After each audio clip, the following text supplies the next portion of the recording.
Welcome to In Focus with Silvana Pavlovska. Today we are starting a 5-part podcast, and it's based on a paper which was written by Philip Korobot for the King's College London, Cambridge Papers in Modern Greek, published in 2005. And the title of this paper is Aspects of Hellenization of Greek Macedonia, 1912 to 1959. In the introduction of his paper, Philip Korobot states, when in autumn 1991, the citizens of the Socialist Republic of Macedonia voted to secede from the Yugoslav Federation and established the independent Republic of Macedonia, few among the international community could have predicted the wave of nationalist outcry that began to sweep throughout Greece proper and the diaspora from North America to Australia. Employing a wide array of unambiguous religious and cultural symbols, as well as teleological slogans, such as Macedonia was, is, and always will be Greek, Macedonian history is Greek history, real Macedonians are Greek, nationally minded demonstrators sought to assert the Greekness of Macedonia from time immemorial, while condemning the so-called Skopjans, itself a derisive appellation, as vile usurpers of history.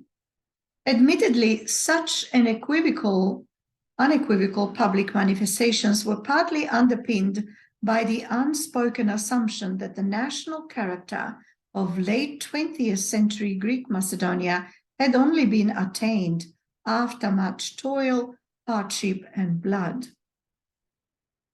An underdeveloped, though potentially profitable region with a record of ethno-national competition and strife, its variegated Ottoman past, comprising a rich ethnic tapestry of Greeks, Muslims, Sephardic Jews, Southern Slavs, and Vlachs, had been eroded by the late 1950s.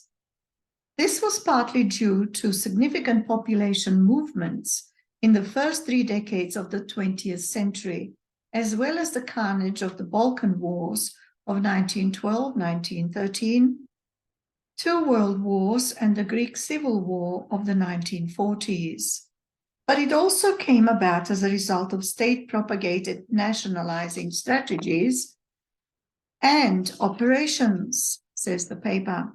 Indeed, like many a modern centralizing state, with newly acquired lands in the second decade of the 20th century, Greece embarked in earnest on a course of Hellenization, homogenization.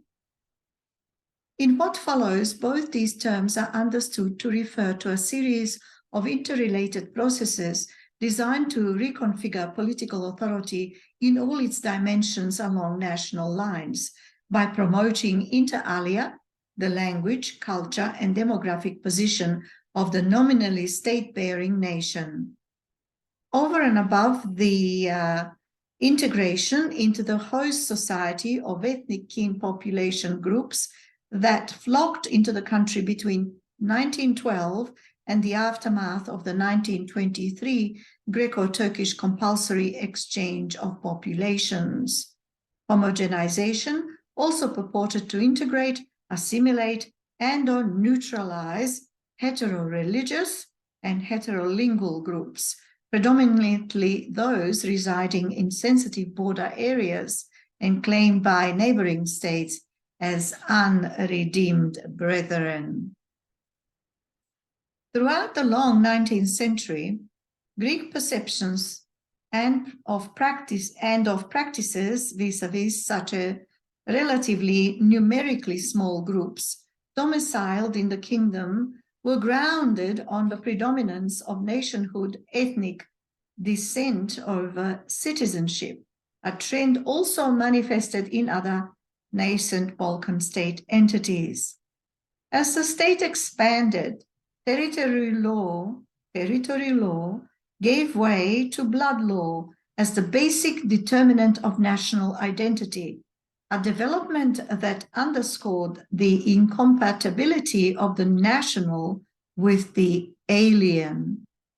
Concurrently, the reconfiguration of political authority along national lines evidenced the uneasiness, if not inability, of the dominant ethnic group at the local level to accept in its midst and live side by side with the religious other. The massive Muslim exodus from former Ottoman Thessaly following the region's secession in 1881 and the Corfu pogrom of 1891 heralded at an official level the beginning of a new era in relations with most heteroreligious and heterolingual groups. Both gradually came to be considered as hovering on the very margins of the national community, their status as citizens notwithstanding. As old Greece gave way to greater Greece, relations were strained further, compounded by the incorporation in the Commonwealth of more old others, as well as new ones, only this time unmistakably of the ethnic variety. And it would not be long before they came to be perceived as constituting distinct components of the enemy from within. Admittedly, nowhere else was the process of homogenization more appositely demonstrated than in the lands that came to constitute Greek Macedonia in the post-1912 period. In what follows, I seek to trace the fortunes of the most important in terms of intrastate and interstate relations and most numerous heterolingual group of the country, the Slav speakers of Greek Macedonia, as the backdrop for discussing aspects of the region's Hellenization, says Philip Korobot in his paper. Hellenizing Greek Macedonia. The Hellenization of parts of Ottoman Macedonia, he says, had begun in earnest in the 1870s.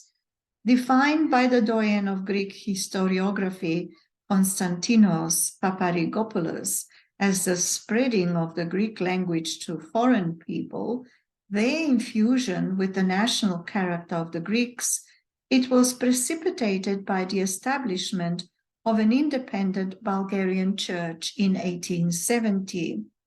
This was a development that carried the potential of substantially diminishing the allure of the ecumenical patriarchate of Constantinople, an instrumental pillar of the national community among non-Greek speakers, and turning the exarchate into a potent vehicle of Bulgarian nationalism.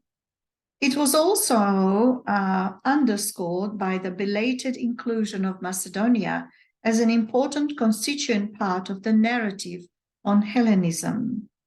According to the new official nationalist discourse, the religion had always been Greek from the days of Philip the Macedon and Alexander the Great down to late antiquity, until the barbaric invasions of the 7th century, when its Greek speakers began to be linguistically de-Hellenized, though retaining their Greek national consciousness.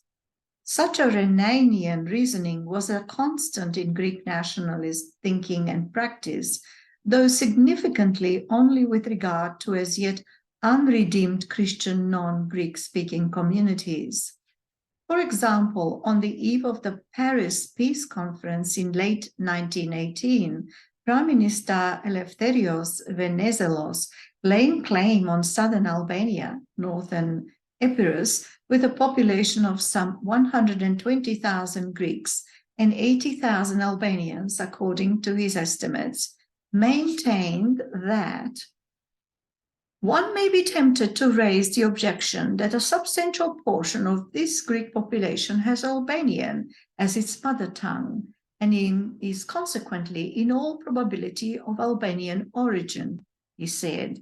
But the democratic conceptions of the allied and associated powers cannot admit of any other criterion than that of national consciousness.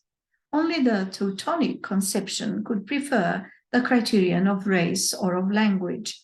Notwithstanding that the majority of them speak Albanian, the Greeks in northern Epirus have formed part of the Greek family for centuries, long before the foundation of the Kingdom of Greece, said the then Prime Minister.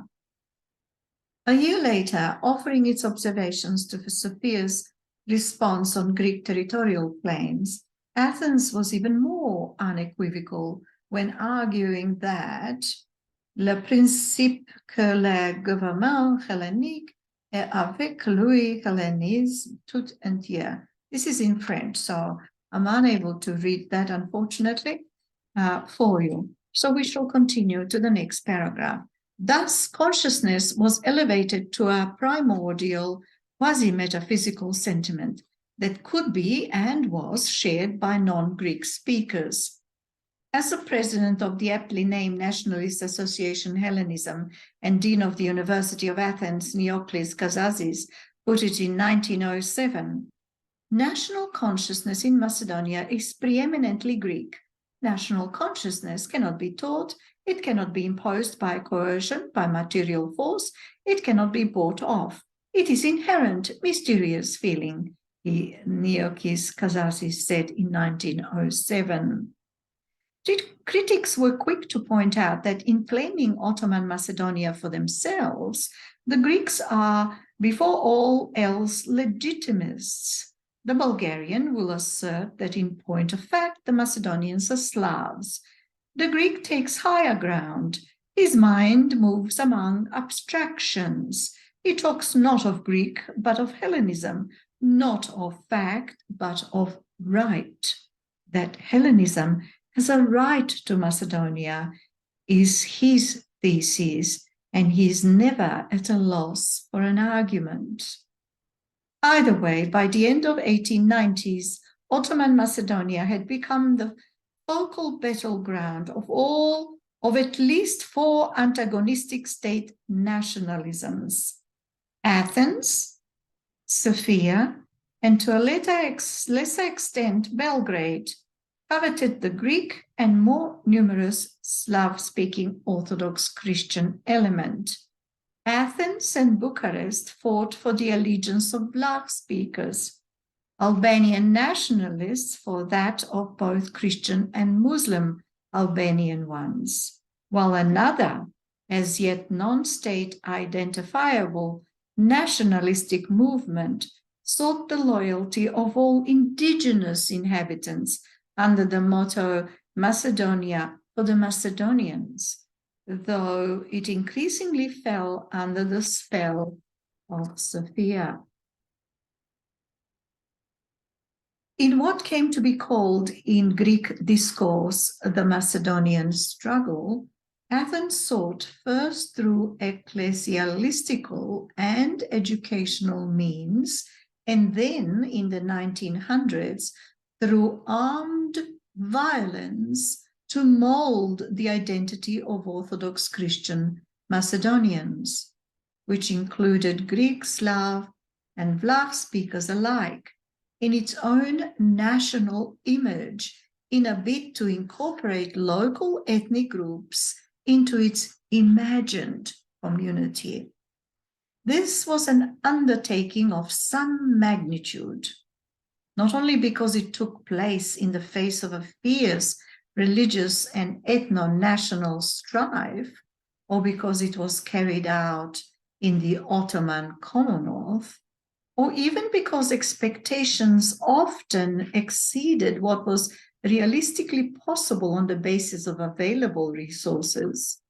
The great powers' equivocal stance and the lack of potential ethnic homogeneity, even in areas where the Greek-speaking element seemed to prevail. The enormity of the task in hand was augmented by the fact that it aimed not solely at making Greeks out of illiterate and parochial, often not Greek-speaking peasants, but also at deterring these same people from becoming Bulgarians by turning to the Exarchate or Serbs or Macedonians.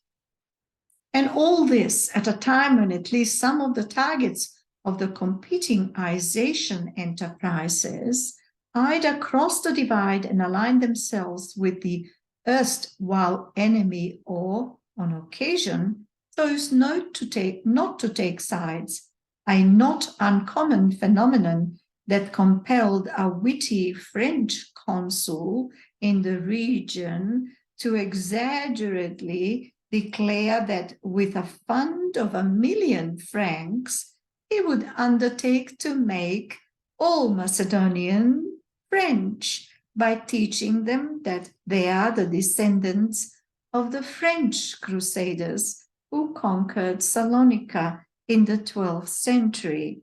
The Franks would do the rest. This fluctuation propelled Greek diplomats and nationalists to invent the term fluid national consciousness in an attempt to grasp a non-national reality, an order of things quite unthinkable within a nationally oriented understanding of things. Understandably, perhaps even eventually, some of the alleged practitioners of such a non-national reality found themselves or chose to remain on the wrong side of national borders in the 1920s, following the partition of Ottoman Macedonia and in the aftermath of the exchange of populations. The Greek authorities could not but look upon them, as well as the committed schismatics, the followers of the Exarchate, as an element alien and inimical to the national community, a constituent part of the scourge that, according to the then Metropolitan of Corinth and future Archbishop of Athens and all Greece, was poised to overthrow the existing order of things. The Macedonian struggle, in many respects, a conflict of attrition, and the Second Balkan War of summer 1913 provided the catalyst for the crystallization of the notion of the rival Slav in whom, as a seasoned British diplomat had recalled in 1905, far more than in their ancient oppressor, the Turk, the Hellenes have long come to see their most dangerous enemy. In the process, the Bulgarian race, which, like no other one in the whole world, hated and hates Hellenism, was elevated to the enemy par excellence. At last, after 7 centuries, the god of Greece made it possible for the Greek fist to reacquaint itself with the Bulgarian Tatarian skull, exclaimed the author of a book appropriately titled Our Perennial Enemies, the Bulgarians. As evidenced in soldiers' letters from the front, published in the Greek press, wherein the newly crowned King Constantine was accorded the title Bulgaroctonus, such discourse had filtered down to the rank and file. At the same time, contemporary popular posters depicted the Greek soldier as Bulgar eater and were adorned with inciting verses such as, The sea of fire which boils in my breast and calls for vengeance with the savage waves of my soul will be quenched when the monsters of Sophia are stilled and thy life blood extinguishes my hate. As the 1913 Carnegie Endowment inquiry into the causes and conduct of the conflict maintained, albeit not without provoking substantial criticism both at the time of its publication and later on, hatred towards the Bulgarians was underscored by the pervasive belief that they are not human beings and was viciously manifested in the field, particularly during the Second Balkan War, partly in revenge for unspeakable atrocities committed by the despicable Bulgarians against unfortunate Turkish and Greek civilians, partly animated by a desire to remove for good these beasts from Macedonia. Anarchist Slav-speaking villages were razed to the ground, the inhabitants either fleeing under cover of the retreating Bulgarian troops or taken prisoner as they were deemed to be komitidjis or killed on the spot. As a Greek staff officer gleefully informed his wife, "Spare the rod and spoil the child comes from heaven. With this sacred practice, we put these hideous monsters in the place they deserve." The partition of Ottoman Macedonia among the former Balkan allies momentarily brought to an end the war of attrition over this most heavily contested region of the sick man of Europe. Yet on another intrastate, and briefly again, when Bulgaria occupied parts of Greek and Serbian Yugoslav Macedonia during both world wars on an interstate level, it survived well into the interwar period. In theory, Athens, Belgrade, and Sofia availed the other of the opportunity to take up their respective citizenship. However, membership of the civic nation was incompatible both with that of the national community and with the predominant notion of nationhood, ethnic descent as the basic attribute of national identity. In this light, the ethnic heterogeneity of newly acquired spoils could not but intensify the ization practices of the immediate past. That was part 1 of a series of 5 podcasts that include this paper, this thesis written by Philip Korobot, King's College London, titled Aspects of the Hellenization of Greek Macedonia, 1912 to 1959. Thanks for listening, and please tune in to part 2.